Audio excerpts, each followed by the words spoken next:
What's going on, everybody? Welcome to another episode of the Sick Podcast. Steelers crazy. Of course, we're crazy about the Steelers draft. I haven't got much sleep this past weekend. Excuse me, I'm trying to catch up. I barely even have a voice. But it was an exciting weekend, of course. Bunch of new guys in the black and gold right now. We're going to break it all down today to see if those guys are, players obviously who can become future Pro Bowlers, Hall of Famers, or help the Steelers get back to a Super Bowl. So appreciate you guys joining us. That's my guy, Jordan York. JY, how are you, man? How was the bodybuilding competition? I'm good, man. It was a great experience. Just happy to be, as you can see, I have a little more energy, some carbs in me, but a couple more days off, and I'm preparing for one in the fall. So just trying to get better. Grind doesn't stop. So, what's the first couple of meals after a bodybuilding contest? Some grandmother made me a cheesecake. I did get a little sick right after I got off a stage because I downed a bunch of pepperoni bread and they had cupcakes for all the athletes. So that wasn't probably the best. My blood sugar levels were pretty low. So once I got that sickness out and took a nap, yeah, man, I just been enjoying some sodium. I did have a pop for the first time, and that was a no-brainer. That didn't sit well. But this Steelers draft class, man, I'm telling you, I don't know, man. I like it, but still a lot of question marks at the QB, and we'll get into that with our next guest. Shane, take it to the house. Turn up your volume. Because you're about to listen to The Sick Podcast. Steelers Crazy. Aaron Smith shields. Flacco, Polamalu takes it home. Super Bowl 43. Pittsburgh might be bound for that thanks to number 43. The sickest Pittsburgh Steelers podcast. Sports entertainment like no other. It's gonna be sick. And we are very excited for our next guest. As you can tell, I have a little more energy. The carbs are really helping. He is NFL draft expert, Chiefs super fan, covers the Chiefs, Daniel Harms. How's it going, everybody? Hey, and I'm loving. I know we were talking off air. I'm loving that that old school Pistons had big NBA guys here. Mike's down in South Florida, so he catches all the Heat's games, and I'm a lifelong Chicago Bulls diehard. Yeah, not anymore, but they got jobbed. Hardaway was fouled, man. That was. After years of watching the Pistons, I'm not surprised. It's just another tale in everything they've done. I'm glad they got to this point, but watching that, the NBA with the fouls and no calls, it's been tough to watch. Yeah, so obviously it's inevitable that we were going to talk about this. Shador Sanders ended up going to the Browns in the 5th round. Just kind of talk about that slide and what are your overall thoughts on that happening? So I think there's a little bit of twofold. I actually had Shador and Cam Ward both rated as 2nd-round quarterbacks. They weren't first-round talented in my mind. Now, Ward had the look, the arm strength, the talent, all that stuff to project him up into the 1st round. I had no problems projecting both those 1st-round picks. Shador was my one over Ward, but I didn't have an issue with Ward or with either of them falling. Problem is that Ward went number 1 and Shador went all the way in the 5th round. The fall is combined with the actual football on field where he runs himself with far too many sacks. He holds onto the football too long. And then we have some of the off-field stuff where I think people pointed to the conversation right after one of the pressers after the game where he does not take responsibility for throwing an interception here, or, he was talking about the offensive line getting him in trouble, things like that, where as a quarterback leading a franchise, teams are like, we want you to be the front of that, the face of it. If everyone goes down, you have to be the one to take responsibility for that on the offensive side. So there's a lot of tools. I like the overall ball placement, the accuracy that he possesses. I still think there's enough to work with from a pocket management perspective. He just liked to play hero ball too much. And that's the same problem with Cam Ward, except when he finds himself in those positions, he has the arm talent to get himself out of it. And Shador did leave a couple of balls hanging up downfield. So you have to remember that with all of the mystique that is Deion Sanders, that all comes with them too. And it felt like there was a little bit of a message that was sent, but a little bit taken too far, at least in my opinion. I don't think he deserved to be a 5th-round quarterback drafted behind Dylan Gabriel, who the Cleveland Browns also drafted. Seemed like a bit of a a jab at Shador and Dion, which I don't think that Shador deserved that. If you want to take a shot at Dion, take a shot at Dion, but don't do it at Shador's expense, at least. Again, you can be thrown off by his own interview stuff. I don't have access to any of that. I've never spoken to the kid in my life, but overall, at least that's how it felt to me. So I didn't think he was a first-round talented quarterback, but I also didn't think he deserved to fall to the 5th round. Yeah, I mean, I have to agree. I think that there's a little more talent there, but like you said, I don't think his dad helped the situation. I will say that. I just think that, and again, we don't know what went on in those meetings, but definitely. So how funny is it that he still ended up in AFC North, and Kenny Pickett and him will be maybe battling out for QB1 over there. So let's talk about these Steelers draft picks. They went defensive line, Derrick Harmon. Just kind of talk about him, watch any tape on him, tell us what you know. And I think it's a great pick because we need some young guys on that side of the ball. Yeah, I think this is one of the better picks for them, specifically because he's a really good fit for their defense. I think his best football is going to be at that 4-eye position. He can play just about anywhere you want him to, but because they have the 3-4 defense, you've got the outside linebackers, he will fit right in at that 4-eye position, right over the shoulder, inside shoulder of the tackle. Honestly, I think that he's a better run defender than he is a pass rusher. Everyone points to his getting into the backfield. I didn't see a ton of his ability that's going to translate right away to the NFL. He gets off the ball when he does get that first step, it's explosive. It was too inconsistent for me, but against the run, he had far more physical tools that I was impressed with. The kickstand technique to take on double teams, where you really see that knee bend down to absorb contact and not get displaced vertically. He did a really nice job of consistently putting that in his arsenal. So he has a good enough anchor to hold up against tackle and guard double teams against one-on-ones. You see he has the length to extend, peek behind, locate the football. He did have a problem shedding at times where he just doesn't get off the block fast enough. But overall, when he does get into gaps, you can loop him around, you can move him around, he can get into the backfield and cause a lot of havoc. As a pass rusher, this is really, for me, where it was you want to see a little bit more because he does have the first step quickness. He does have the physical tools to be more of an impact pass rusher. It's just a lot of times in one-on-ones, he will hit the rip. He'll win on the rip. He'll come underneath and then nothing follows. It's just there's no other counter. There's no work to continue to win. You just watch like guards and tackles run him upfield at times. So while there is explosiveness, while there's some pass rush tools there, power, he needs a little bit more fine tuning in that regard. So I think as a base defensive end in a 3-4 defense, he's a really good fit. He has now some tools to get better. He's going to work, I would imagine, with TJ Watt and some of the other pass rushers. This is a stacked defensive line with Keanu Benton, Cameron Hayward, who all these veterans are going to come in and help him develop those pass rush tools. So he comes in as a guy who you can play early downs. You might see him rotate out maybe a nickel every now and then to be able to get some better pass rushers on the field, but there's a lot of upside there. And I understand why he's now a Pittsburgh Steeler with the first round pick.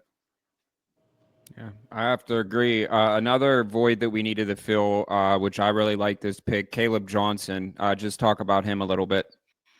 Kaleb Johnson was one of my favorite backs in this class. And funny enough, he reminded me of Le'Veon Bell. So when the Steelers drafted him, I was like, oh, well, that makes perfect sense. And it's all because of the footwork. Le'Veon Bell was not the runaway home run threat, but the reason he was so successful because he had patience and efficiency and vision. All of those things Kaleb Johnson has as well. And when we talk about behind the line of scrimmage movement, he's not affected by traffic. He doesn't care about any of that. He's focusing on the hole where the run is going to. Now, he's a better zone fit than he is a power fit. I don't think he has any issues with that, but you do see the zone patience, the willingness to press a gap outside, find a cutback lane with his footwork and vision, and then go hit it. I don't think he's super like explosive fast, but he's sneaky explosive. Like he finds a gap and he'll just take it to the second and third level, and then he's already past you because of that efficiency. He doesn't waste much movement. So I like what he offers specifically in this backfield where you had to replace a little bit of what Najee Harris was. He's going to combine very well with Jaylen Warren, who I'm a big fan of. I love the physical nature that he brings for that change of pace, third down explosive back.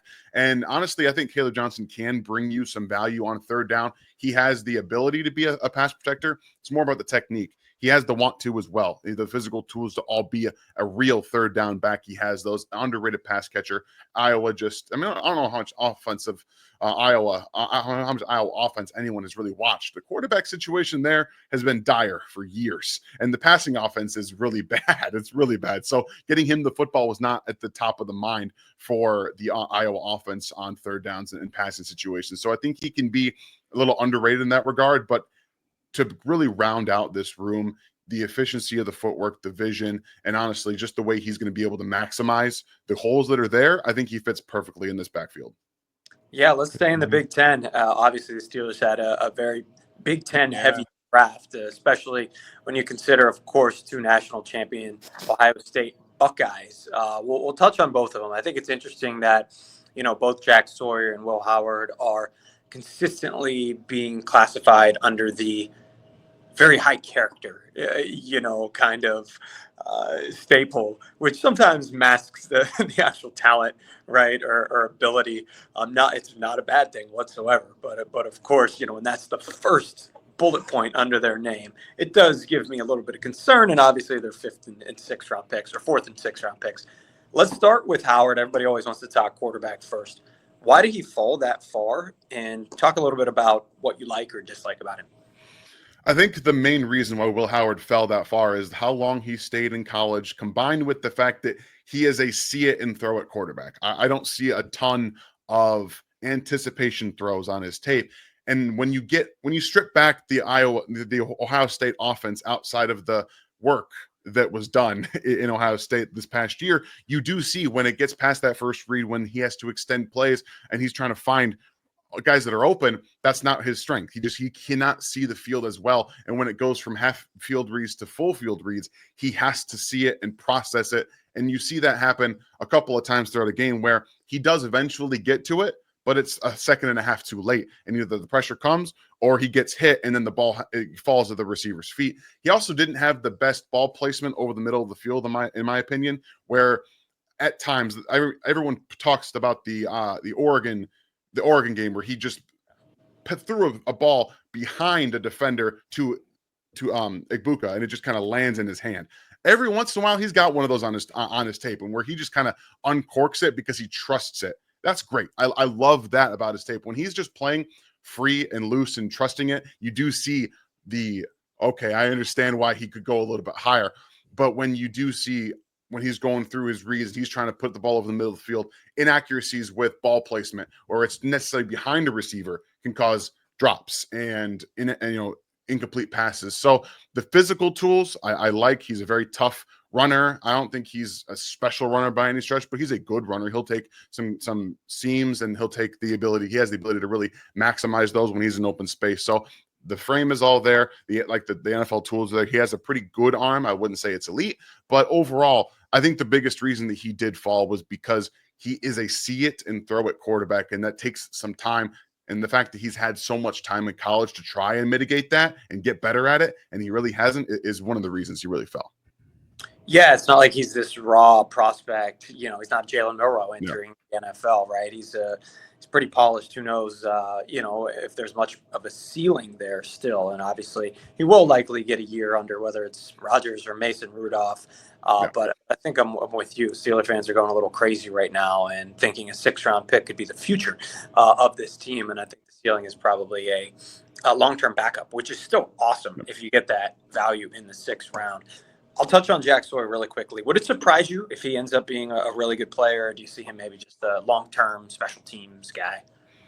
I think I'm in the middle. I think he can be a very valuable rotational player. He's extremely intelligent. You see that whenever he steps on the field, he knows how to diagnose run plays. We see it all the time where he's just kind of waiting on the screen pass or the pass to the flat. He can get his hands up. He identifies those really, really well. He's powerful at the point of attack. He's just not a very good athlete. And I think that he's going to be more of a late winning pass rusher. So he might be reduced to more of a early down run defender backup right now, with more of a, pocket pusher in the sense of a pass rusher. I don't see very much upside in that regard. So overall, I think we're talking about a guy who can be a valuable run defender who comes off the field maybe in third down situations or obvious passing situations. Yeah, which obviously is something that you'll ultimately take if that ends up being the case, and he provides a good presence in the locker room, which would not be shocking whatsoever. I have one more before I kick it over to Jordan. This is something I wanted to ask you.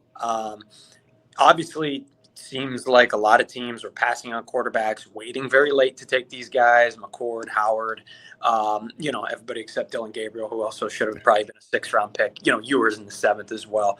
How much of, and I know we're a year away, but these teams looking at next year's class saying, you know what, I don't want to use a pick on a guy right now when we could build up some equity and maybe get one of these top guys next year? I think that would be extremely tough to take personally because you never really know. I think everyone was talking about last year's class. Like, Carson Beck was like a 1st-round pick after the draft in 2024. He was, and so was Quinn Ewers. Yep. How quickly things can change in college football is one of the things, right? Drew Aller was, being talked about, a guy that can go in the 1st round this year if he came out. Honestly, he probably would have because of the tools and the body type and the arm. So I think that if we want to project, that's awesome. But at the end of the day, these teams are really should be focused on winning now. And whatever they can do to win this season and try to get that instead of looking next year, unless the plan for these teams is to, when they have a brand new regime, coach, offensive coordinator, defensive coordinator, then you can probably plan a little bit differently and try to drop a quarterback in later. But I think when you have an established, or let's say coach on the hot seat, looking to next year is never really a smart thing to do. Yeah, it makes a lot of sense. That's an interesting point. The scheme, you don't know who's going to be in your coach's room next year. So, everybody has different flavors of the week. So, Jordan, do you have anything else?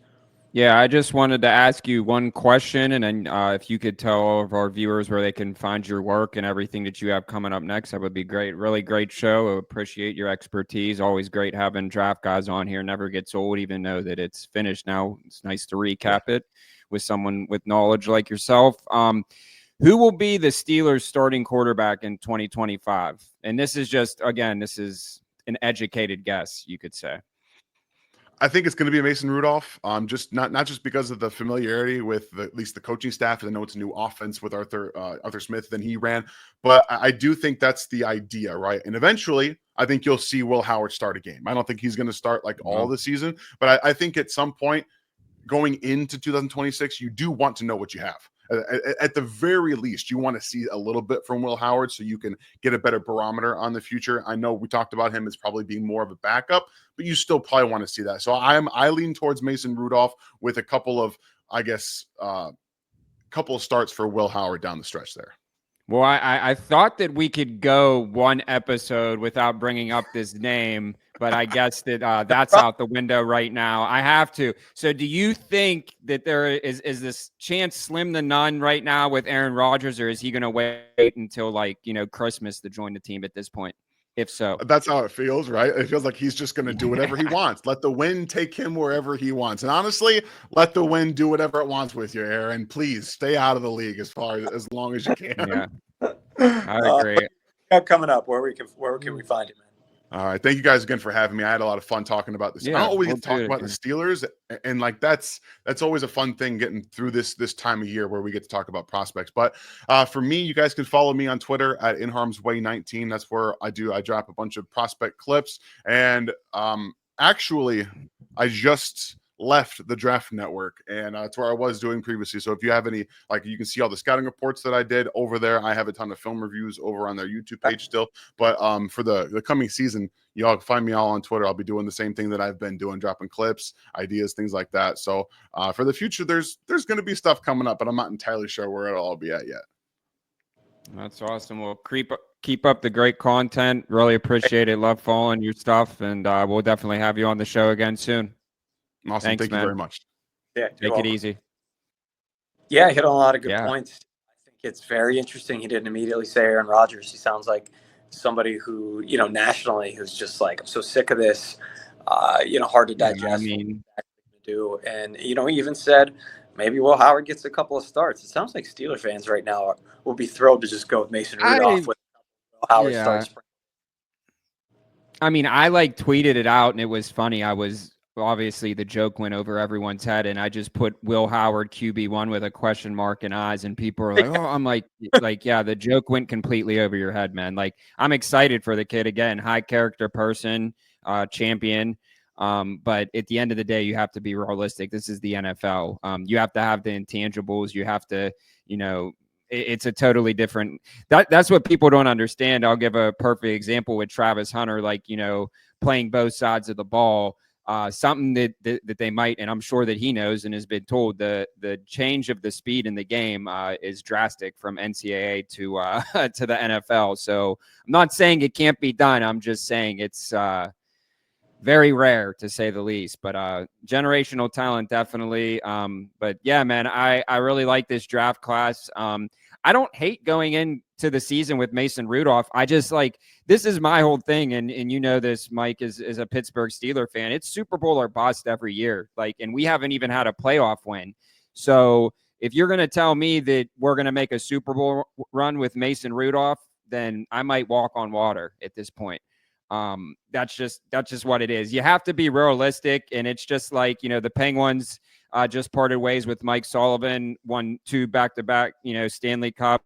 But it's what have you done for me lately in NFL and any professional sports league? And Mike Tomlin hasn't done much rather than keep the excitement going and then let everyone down. So I really don't see any changes. I'm sticking with it. I mean, it's sad, but I mean, if you think that Mason Rudolph, I love the guy. Trust me, I hope that, he proves everyone wrong and goes out there and looks like Terry Bradshaw, but I don't see that happening. But I do like the defensive side. I like the Kaleb Johnson pick to fill that void with Najee Harris leaving.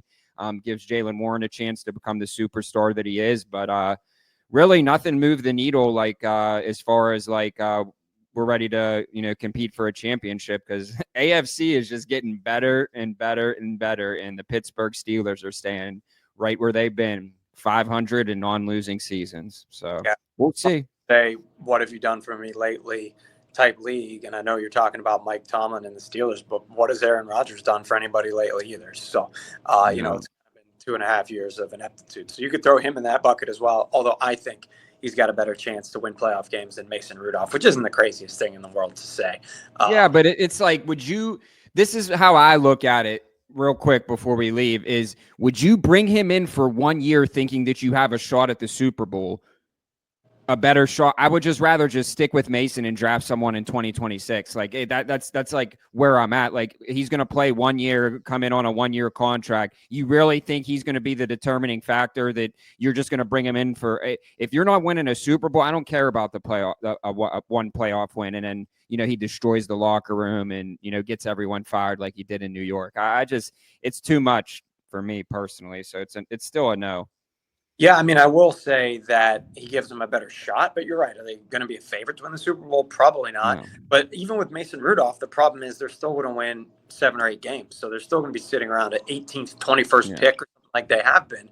But at the same time, what they've done a good job of is compiling draft picks for next year to potentially trade up in a much better quarterback class. So, I mean, listen, your point holds true at the end of the day. Whether it's Rodgers or Rudolph, they'll have to go on a miracle run in the playoffs to win a Super Bowl.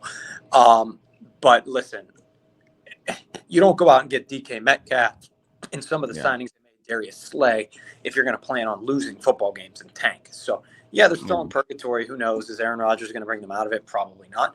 But once more, I at least want to see the drama unfold, because we've had a fun season. Last year, it was building into it. Oh, Russell Wilson and Justin Fields, exciting. The year before that, Kenny Pickett, the best preseason in history, exciting. Or the year before that, rookie season, exciting. Now you're going with Mason Rudolph. All right, cool. Yeah. I will say this, though, because I do like Mason Rudolph, just because he's, again, a high character person and a team player and a true professional.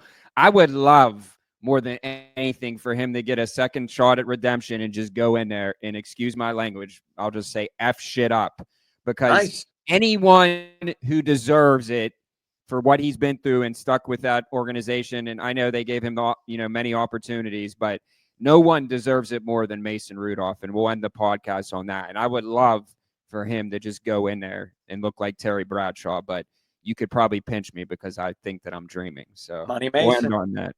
Yeah. So, hey, we're going to have some of these recent Steelers signings on later this week. So make sure you stay tuned wherever you get your podcasts. Obviously, we're on YouTube, and we're just going to keep rocking and rolling, man, putting out the best content, bringing on some of the best and biggest in the game. So make sure you subscribe and tell your friends and family. Jay York Football, Mic'd Up Sports 1, the Sick Podcast, Steeler Crazy. Another great episode. Go check out that Steeler Draftcast and some previous episodes. Shane, we're done here. And that's a wrap. Hope you don't miss us too much until next time. Follow the Sick Podcast Steelers Crazy on YouTube, Instagram, Facebook, Google Play, and Apple Podcasts.